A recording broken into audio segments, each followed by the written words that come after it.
Hoje nós vamos falar sobre linguagem literária. Só que antes de falarmos exclusivamente da linguagem literária, é importante lembrarmos o que é um texto literário e um texto não literário.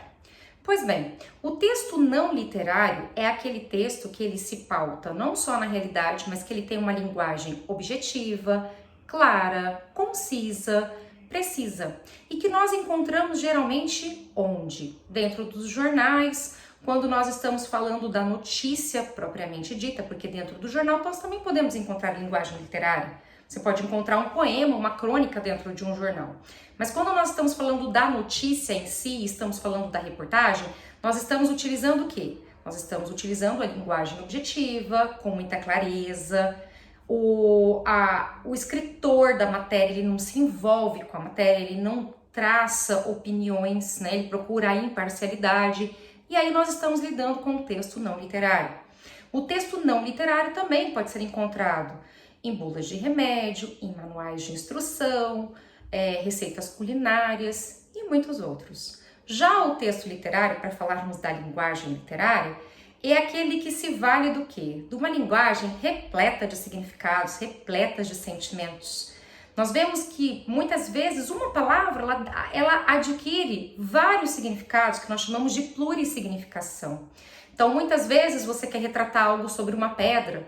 Carlos Drummond de Andrade dizia, no meio do caminho tinha uma pedra no meio do caminho, e as pessoas entenderam que essa pedra ela estava sendo utilizada, essa palavra, no sentido conotativo. Por quê? Porque pedra significava problema. Então nós temos aí uma linguagem repleta de significados, a plurissignificação dentro da linguagem literária. A linguagem literária ela se vale de figuras de linguagem, ela se vale da ficção. É importante lembrarmos que dentro do texto literário nós vamos encontrar a ficção. E além da ficção também, mesmo que seja, vocês ouvem falar aí baseado em fatos, algum filme, alguma série, algum livro baseado em fatos, nós observamos que ele é baseado em fatos. Então, a opinião do narrador, do escritor que está relatando aquela história, então é o ponto de vista dele. Então, a partir do momento que nós temos o ponto de vista de alguém, o julgamento de alguém, nós estamos lidando com o texto literário. E aí, se valendo do quê? Da linguagem literária. Podemos ter textos objetivos dentro da linguagem literária? Também podemos. Mas esse texto objetivo, ele é baseado, então, dentro da opinião do escritor ou do narrador, ele é baseado na ideia do eu lírico, de quem sente dentro do poema, de quem participa, da poesia ativamente.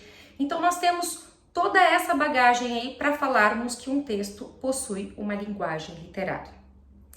A linguagem também pode ser empregada no sentido denotativo, professora? Claro que pode, mas muitas vezes ela vem carregada de sentidos figurados. No texto com a linguagem literária, nós vemos que muitas vezes as personagens de histórias narrativas, elas são baseadas em pessoas comuns, do nosso cotidiano, da nossa convivência. E aí nós chamamos do quê? De verossimilhança. Então é muito comum nas histórias nos identificarmos com alguma personagem. Você está lendo uma história e você fala, nossa, parece comigo. Ou, parece minha avó, parece minha tia, parece minha mãe. Por quê? Porque essa identificação é um recurso da linguagem literária, que nós chamamos de verossimilhança. Podemos encontrar a subjetividade, que é a linguagem carregada de sentimentos. Ela tem uma função de provocar no leitor, no ouvinte, no telespectador, o quê? Uma emoção, uma reação sentimental. O texto, a linguagem literária, ela provoca uma reação em nós, porque você está lá, às vezes, triste, e você lê uma história que você se identifica com a personagem, vê como ela sai da tristeza, e você também consegue fazer isso. Você entra dentro de uma história fantástica, como Nárnia, por exemplo, você entra dentro do seu guarda-roupa e você cria um mundo de possibilidades. E outras histórias também, que vocês conhecem, até a que nós estávamos falando, sobre o extraordinário, que utiliza a linguagem literária e faz com que nós, como leitores, participemos da obra e nos sintamos até defensores do August, A gente conseguiu querer defendê-lo, ir para a escola junto com ele. Então, a linguagem literária, ela trabalha isso, ela tem essa essa pitada, ela tem essa emoção que te envolve, você se envolve por ela.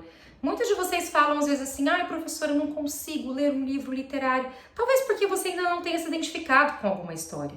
Mas quando acontece essa identificação, quando você fica curioso para saber o que aquelas páginas têm a dizer, você é envolvido, você é abraçado por ela. Eu sempre falo que os livros, eles me abraçam, porque a linguagem literária, ela tem esse poder de fazer isso conosco. Existem também outros recursos que nós vemos, né? Como eu falei para vocês aqui da figura de linguagem, porque as figuras de linguagem, elas enfeitam as histórias. Então, elas saem do comum, do dia a dia, do cotidiano, e te transporta para o mundo da imaginação. E faz com que você até, né, a leitura, tem as pessoas que falam, né, as leituras de cabeceira, para trazer o quê? Entretenimento para a nossa vida, para trazer diversão. Mas ao mesmo tempo, muitas literaturas, elas também, por meio da linguagem literária, nós conseguimos saber o que aconteceu em determinada época, porque ela também tem fundamentos históricos, sociais e políticos. Muitas obras e poemas, inclusive poemas de Carlos Drummond de Andrade, que era um poeta moderno, da segunda fase do modernismo no Brasil, nosso poeta, né? Ele procurava retratar o período das guerras, Primeira e Segunda Guerras Mundiais. Então eu sei um pouco mais da guerra porque eu leio poemas de Drummond. Então a linguagem literária também não é só capaz de trazer entretenimento para você, como também é capaz de te informar, né? Trazer uma informação histórica, de uma maneira mais lúdica, claro, por meio dessa linguagem toda aí. Espero ter ajudado vocês. A nossa aula do Zoom vem para complementar e tirar todas as dúvidas de vocês. Bom descanso, estudem com disciplina e com carinho. Um beijo, saudades!